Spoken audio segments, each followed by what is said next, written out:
सभी उम्मीद करता हूं कि बहुत ही अच्छे होंगे, स्वस्थ होंगे और आप सभी की पढ़ाई भी बहुत ही अच्छी चल रही होगी। प्यारे बच्चों, आज का क्लास बहुत ही ज्यादा इंपॉर्टेंट है आप सभी बच्चों के लिए, क्योंकि आज के क्लास में हम लोग पढ़ने वाले हैं क्लास 12th फिजिक्स का 70 मोस्ट इंपोर्टेंट ऑब्जेक्टिव क्वेश्चन। और ये सारे प्रश्न आपके बोर्ड परीक्षा के लिए बहुत ही ज्यादा इंपॉर्टेंट होते हैं। तो आज के क्लास को आप सभी बिल्कुल ध्यान से देखिएगा और आज के क्लास में दिए जाने वाले इन सारे प्रश्नों को आप लोग अच्छे से याद भी करते चलिएगा। ओके, चलिए फिर क्लास को स्टार्ट करते हैं बच्चों। पहला नंबर सवाल आपके सामने है, सभी बच्चे हमारे साथ चैट सेक्शन में आंसर को भी लगाते चलिएगा। पहला नंबर सवाल है और यह प्रश्न कई बार आपके बोर्ड परीक्षा में पूछा जा चुका है। बता दो, आवेश के आयतन घनत्व का मात्रक क्या होता है? एक हमारा होता है आवेश का रैखिक घनत्व, दूसरा होता है आवेश का पृष्ठ घनत्व और तीसरा होता है आवेश का आयतन घनत्व। और ये तीनों प्रश्न बहुत ही ज्यादा इंपॉर्टेंट होते हैं, इसलिए मैं सारी चीजों को यहाँ क्लियर कर देता हूं, आप लोग याद रखिएगा। देखो, पहला हमारा कौन सा होता है, यहाँ पे लिख देता हूं, याद रखिएगा,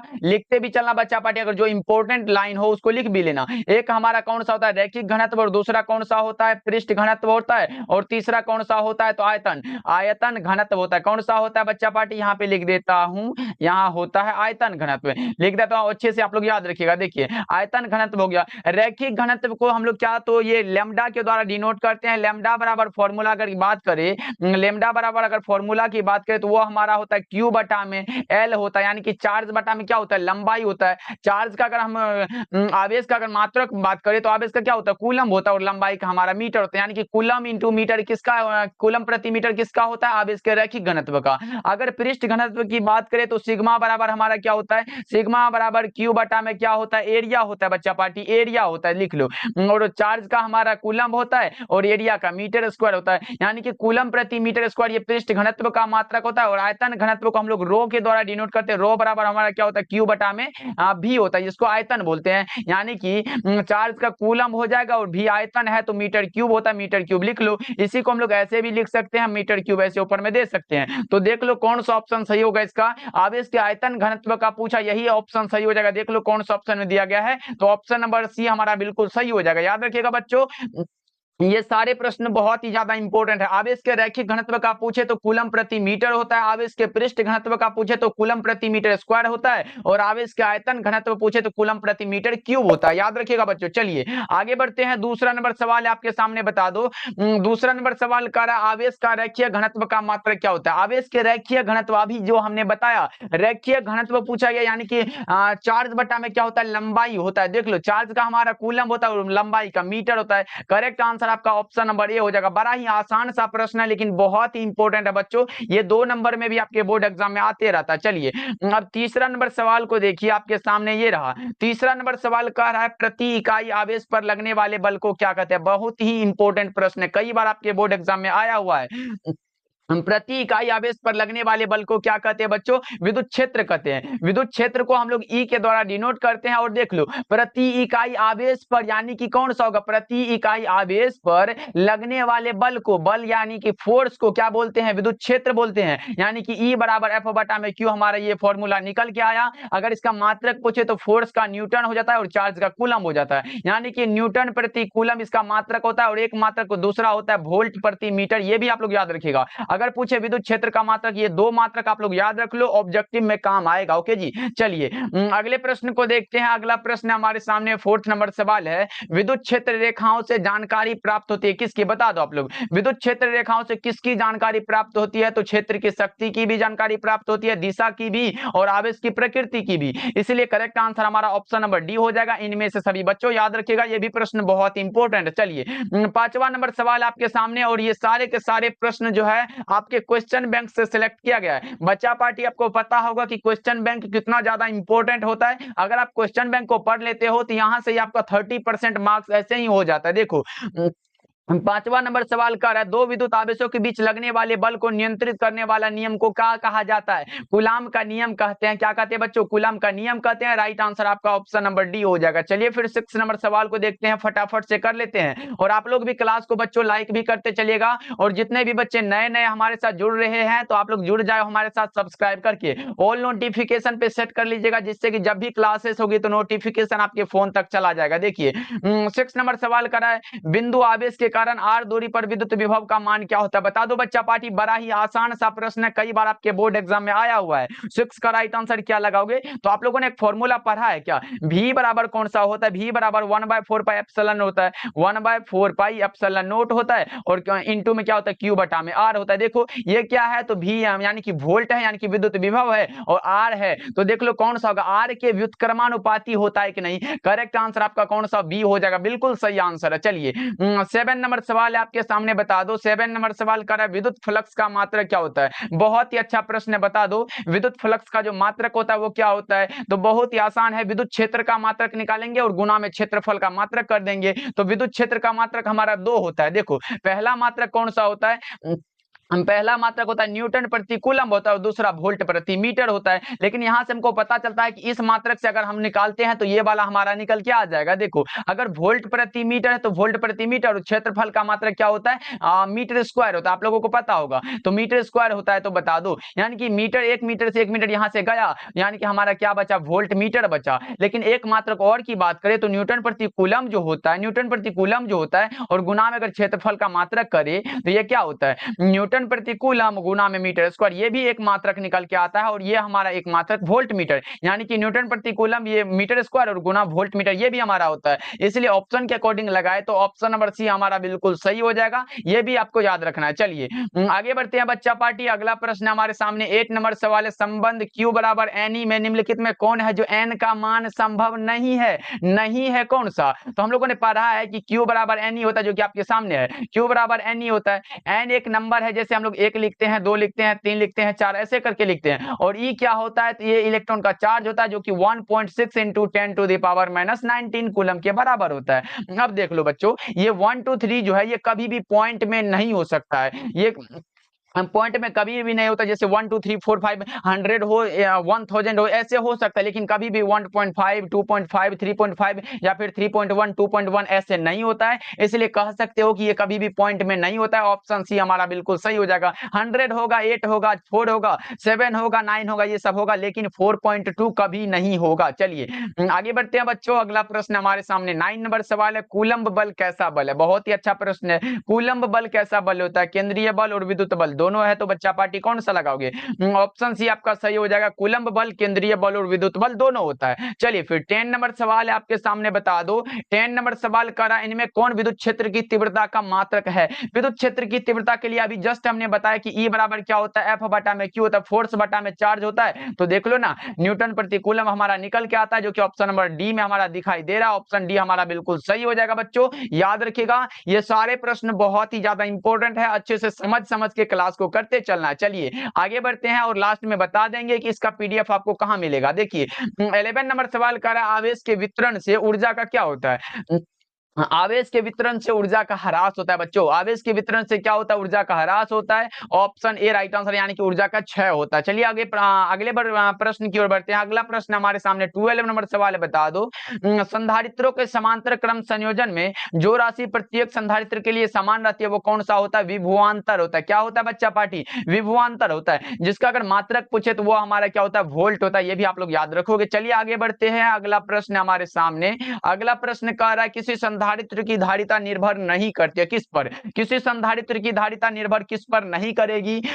तो बच्चा पार्टी हम लोगों ने एक फॉर्मूला को पढ़ा है कि C बराबर, C क्या है, तो संधारित्र की धारिता को हम लोग C के द्वारा डिनोट करते हैं, और C बराबर हमारा फॉर्मूला होता है एप्सिलॉन नॉट A बटा में क्या होता है, D होता है। इसमें देखो तो कभी हमको आवेश दिखाई दे रहा है क्या, आवेश तो हमको दिखाई नहीं दे रहा है। तो देख लो कौन सा ऑप्शन सही होगा 13 का। तो आप लगा सकते हो कि यह प्लेटों के आवेश पर निर्भर नहीं करता है। करेक्ट आंसर आपका ऑप्शन नंबर सी हो जाएगा। सतह के क्षेत्रफल पर निर्भर करता है, बीच की दूरी पर भी निर्भर करता है, और माध्यम की प्रकृति पर भी निर्भर करता है। करेक्ट आंसर हमारा ऑप्शन नंबर सी हो जाएगा। अगला प्रश्न को देखिए 14 नंबर सवाल है, पिको फैराड किसका मात्रक होता है। पिको फैराड जो मात्रक होता है ये वैद्युत धारिता का मात्रक होता है, या फिर माइक्रो फैराड भी हो। बच्चा पार्टी एक चीज आप लोग याद रखोगे, अगर आपके सामने पिको फैराड हो या फिर क्या हो तो माइक्रो फैराड हो, ये दोनों विद्युत धारिता का मात्रक हो सकता है। अब देख लो अगर पूछे कि 1 पिको फैराड बराबर कितना होता, तब तो आप लोग ऐसे मतलब अगर याद नहीं होगा तो नहीं लगा के आओगे। तो मैं बता दे रहा हूं, अगर 1 पिको फैराड बराबर पूछे आपसे से ये होता है 10⁻⁻12 होता है और फैराड होता है। अगर 1 माइक्रो फैराड बराबर पूछे, यहाँ 1 लिख लो,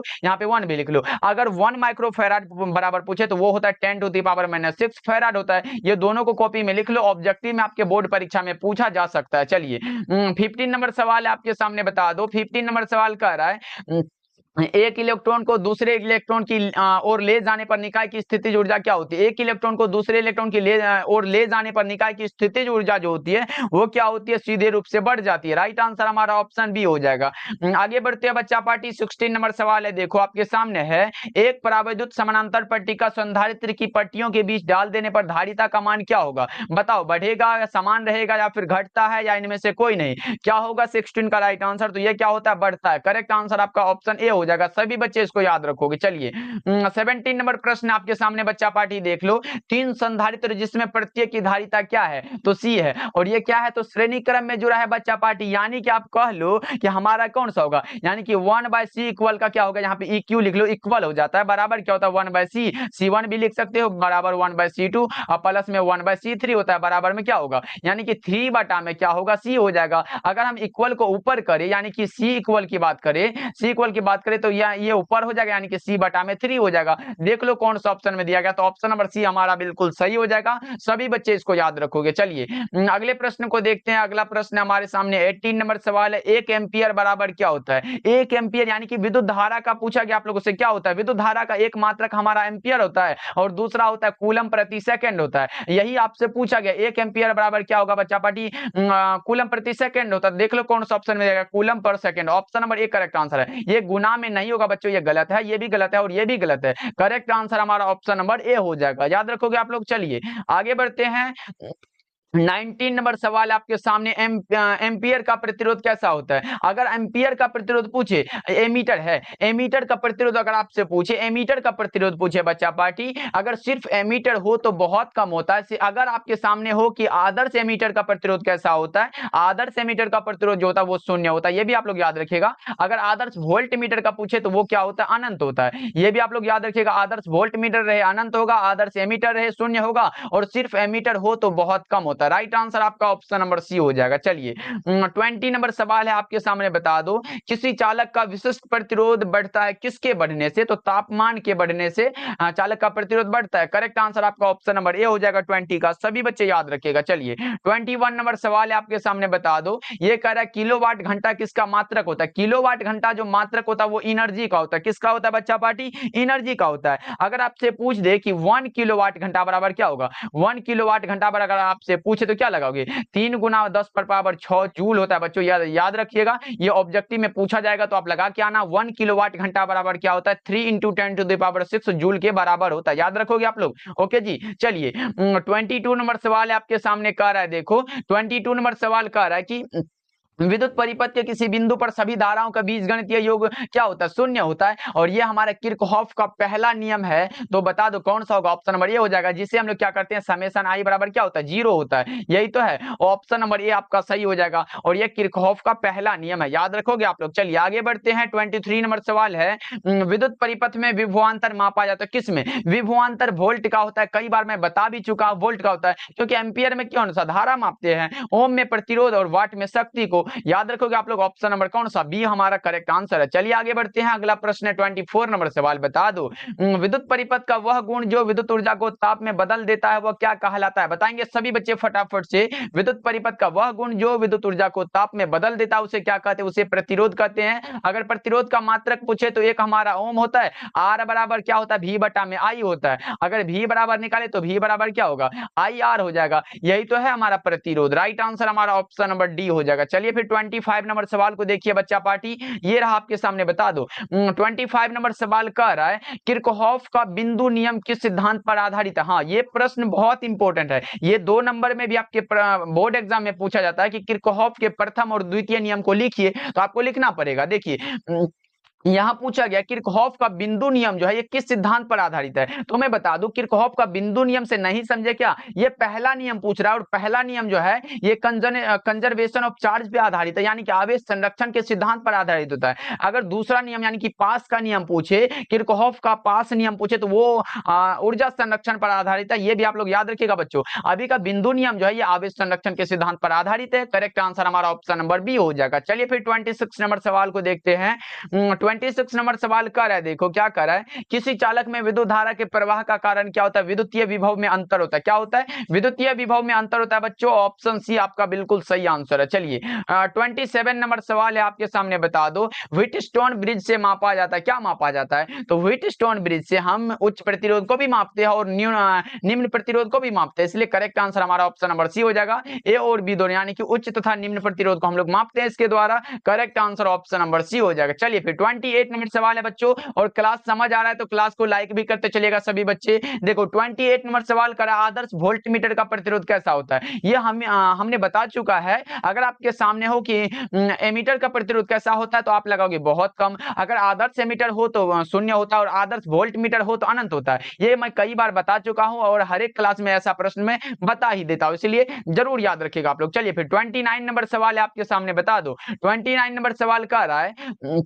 चुंबकीय क्षेत्र में गतिमान कण का अपवर्तित रहता है। क्या अपवर्तित रहता है ये बताना है आपको। ये जो अपवर्तित रहता है, चाल और गतिज ऊर्जा दोनों अपवर्तित रहता है। करेक्ट आंसर आपका ऑप्शन नंबर डी हो जाएगा, याद रखिएगा बच्चों। चलिए फिर 30 नंबर सवाल है आपके सामने, बता दो समरूप वेग से चलायमान आवेश उत्पन्न क्या करता है। क्या उत्पन्न करता है, तो विद्युत चुंबकीय क्षेत्र, यानी कि विद्युत क्षेत्र भी उत्पन्न करता है और चुंबकीय क्षेत्र दोनों, इसलिए विद्युत चुंबकीय क्षेत्र हमारा करेक्ट आंसर हो जाएगा। चलिए फिर 31 नंबर सवाल है बच्चा पार्टी, ये रहा आपके सामने, बता दो प्लांक स्थिरांक की विमा क्या होती है, बता दो प्लांक स्थिरांक की विमा, यानी कि द डायमेंशन ऑफ क्या होगा, the dimension of Planck constant is कौन सा होगा। पहले तो आपसे एक प्रश्न और पूछा जा सकता है कि प्लांक कांस्टेंट जो है इसका मात्रक क्या होता है। प्लांक कांस्टेंट को हम लोग एच के द्वारा डिनोट करते हैं और जूल सेकंड क्या होता है, इसका मात्रक होता है। अगर इसका विमा पूछे तो एच बराबर आप लिख दोगे ml2 होता है और टी इनवर्स होता है, यही तो है इसका विमा। करेक्ट आंसर आपको लगा सकते हो कि ऑप्शन नंबर ए हमारा बिल्कुल सही आंसर है, याद रखिएगा बच्चों। चलिए 32 नंबर सवाल है आपके सामने, बता दो बच्चा पार्टी लोहा कैसा होता है। लोहा जो होता है वो क्या होता है, मैंने बताया लोहा आए,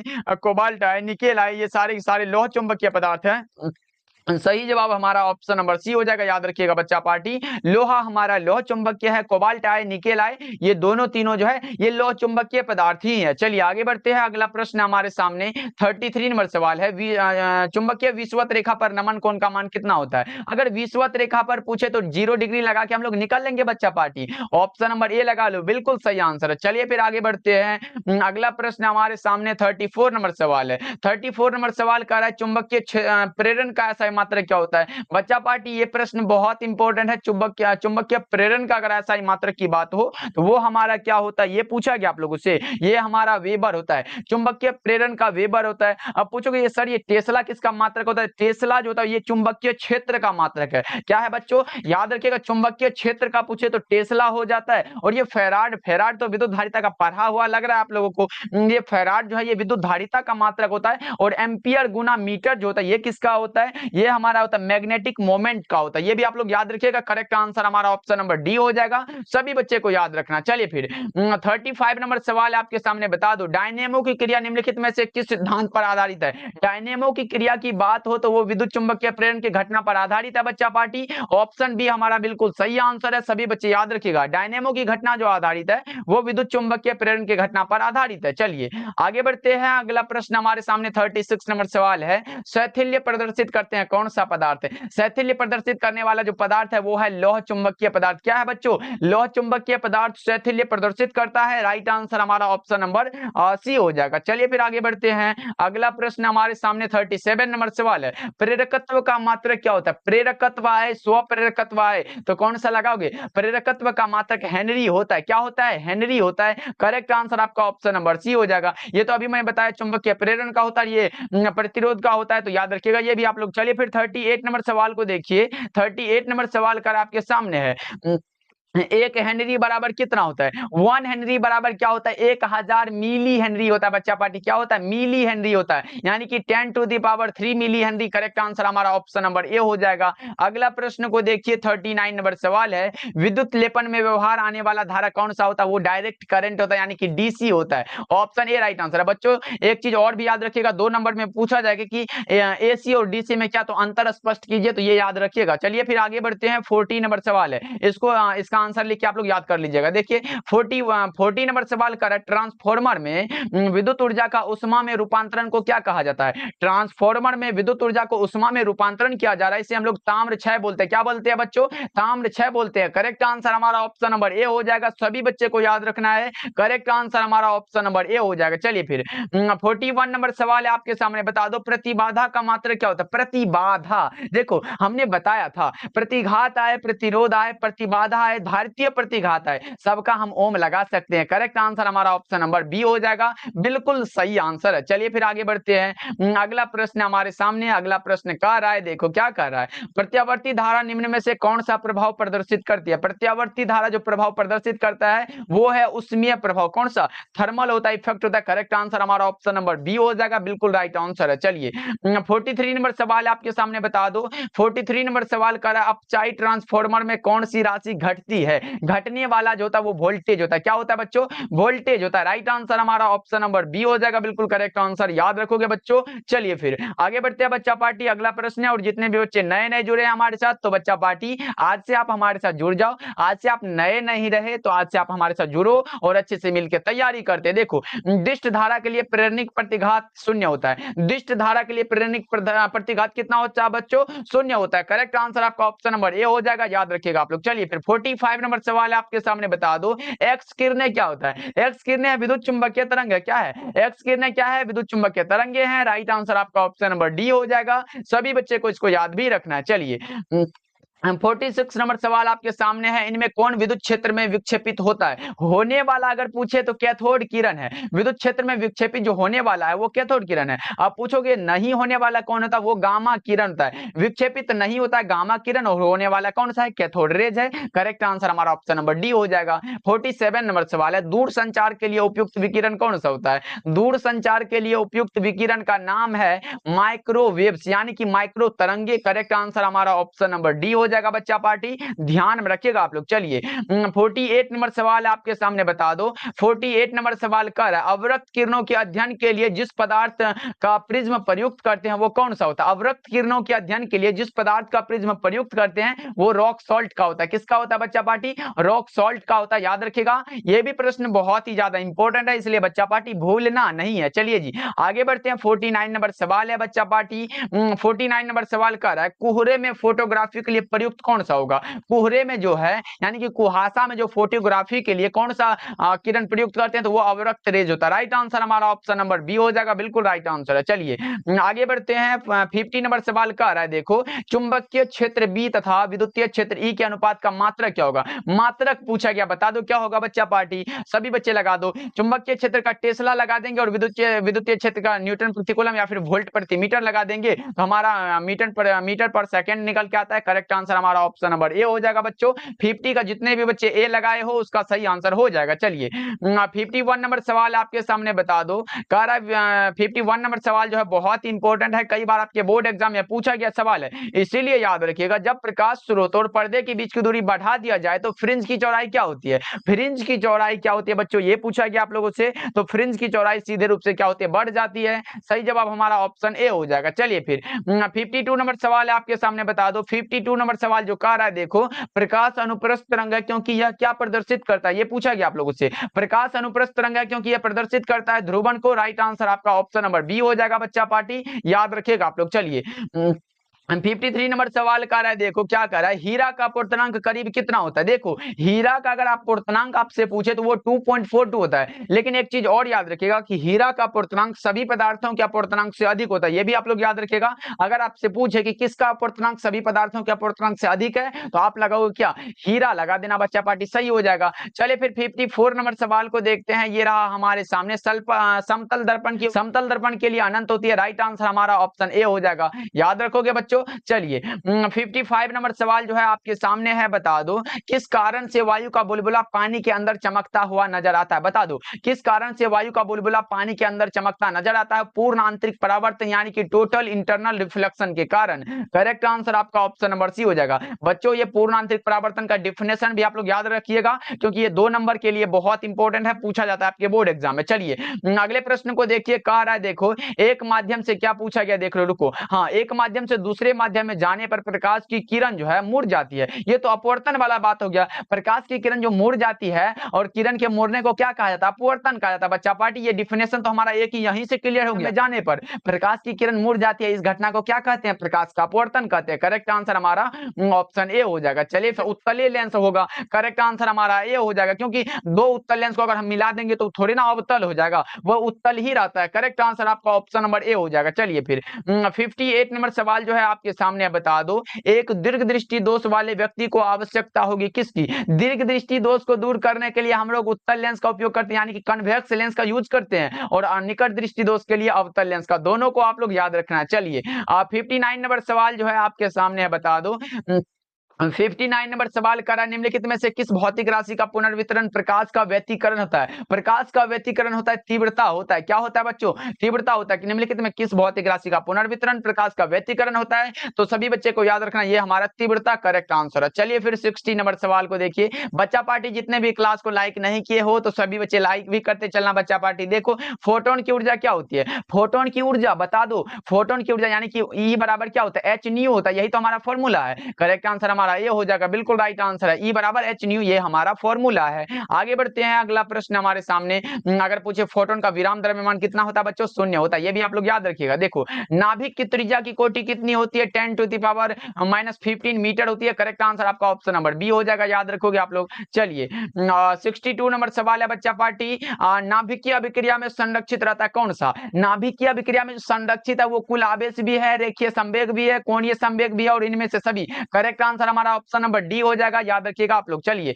63 नंबर सवाल जो है आपके सामने है, बता दो ट्रांजिस्टर के प्रवर्धन गुणांक की इकाई। इकाई इसमें कब से होने लगा बच्चा पार्टी, ये इकाई मतलब ये क्या है, इसमें कोई इकाई नहीं होता, इसका कोई मात्रक नहीं है, इसलिए करेक्ट आंसर मात्रक विहीन हो जाएगा, इनमें से कोई नहीं। ओके, याद रखिएगा, क्योंकि वोल्ट तो विद्युत विभव का मात्रक है, एम्पियर विद्युत धारा का है, और ओम जो है ये प्रतिरोध का मात्रक है, तो ये सब कैसे होगा। चलिए 64 नंबर सवाल को देखते हैं। 64 नंबर सवाल कह रहा है देखो किसी अर्धचालक का तापमान गुणांक का मान क्या होता है। किसी अर्धचालक का तापमान गुणांक का मान ऋणात्मक होता है। क्या होता है, ऋणात्मक होता है। इसके कहने का अर्थ ये है कि जैसे जैसे ताप बढ़ता है और अर्धचालक का प्रतिरोध क्या होता है, वो घट जाता है, यही बात है। करेक्ट आंसर हमारा ऑप्शन नंबर बी हो जाएगा। चलिए अगले प्रश्न को देखते हैं। 65 नंबर सवाल है, निम्न में से कौन सा तर्क द्वार सार्वजनिक तर्क द्वार, सार्वजनिक तर्क द्वार का नाम है नैंड गेट। कौन सा, ऑप्शन डी हमारा करेक्ट हो जाएगा। लेकिन बच्चों एक बार अगर आपसे पूछे कि नैंड गेट के लिए बूलियन व्यंजक क्या होता है, व्यंजक अगर आपसे पूछे तो पहले आपको निकालना है एंड गेट का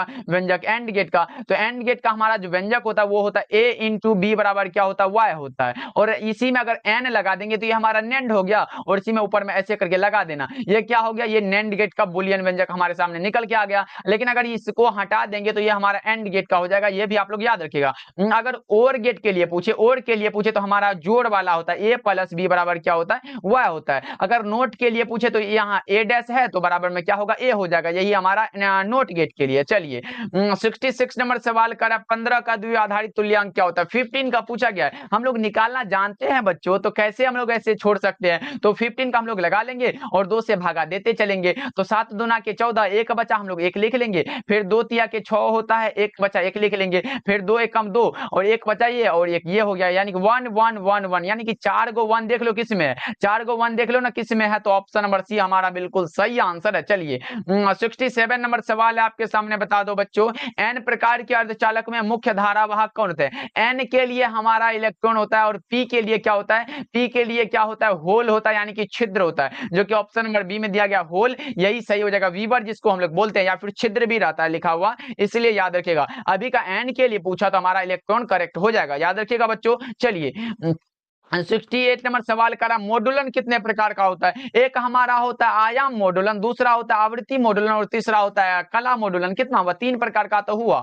करेक्ट आंसर आपका ऑप्शन नंबर बी हो जाएगा। 69 नंबर सवाल है आपके सामने, बता दो सूर्य अपनी विकिरण ऊर्जा प्राप्त करता है किससे? सूर्य की ऊर्जा का जो कारण होता है वो होता है न्यूक्लियर फ्यूजन होता है, यानी कि नाभिकीय संलयन होता है। करेक्ट आंसर आपका ऑप्शन नंबर डी बिल्कुल सही आंसर है बच्चों, इसको भी आप लोग याद रखोगे। चलिए 70 नंबर सवाल का रहा है और आज के क्लास का ये लास्ट सवाल है, बता दो प्रकाश वर्ष किस भौतिक राशि का मात्रक है? बता दो सभी बच्चे, प्रकाश वर्ष किस भौतिक राशि का मात्रक है? दूरी होगा, समय होगा, ऊर्जा होगा या फिर प्रकाश की तीव्रता होगा? तो सभी बच्चे को पता होगा प्रकाश दूरी का मात्रक होता है। राइट आंसर हमारा ऑप्शन नंबर ए हो जाएगा। लेकिन बच्चों ये प्रकाश वर्ष क्या है, ये 2 नंबर में पूछा जाता है, इसलिए इसको भी आप लोग याद रखिएगा। मैं यहाँ पे लिख दे रहा हूं, अगर आपसे पूछे प्रकाश की चाल क्या होता है, वो होता है 3 × 10⁻8 होता है, और मीटर पर सेकंड यानी कि 1 सेकंड में क्या होता है, इतना होता है प्रकाश का चाल होता है। अगर 1 साल के लिए पूछे तो ये आप मिनट निकाल के सेकंड में बदल के इससे गुना कर दोगे तो आपका क्या होगा, तो 1 साल का निकल जाएगा। यानी कि अगर आपसे पूछे कि प्रकाश वर्ष क्या होता है तो आप लोग लिख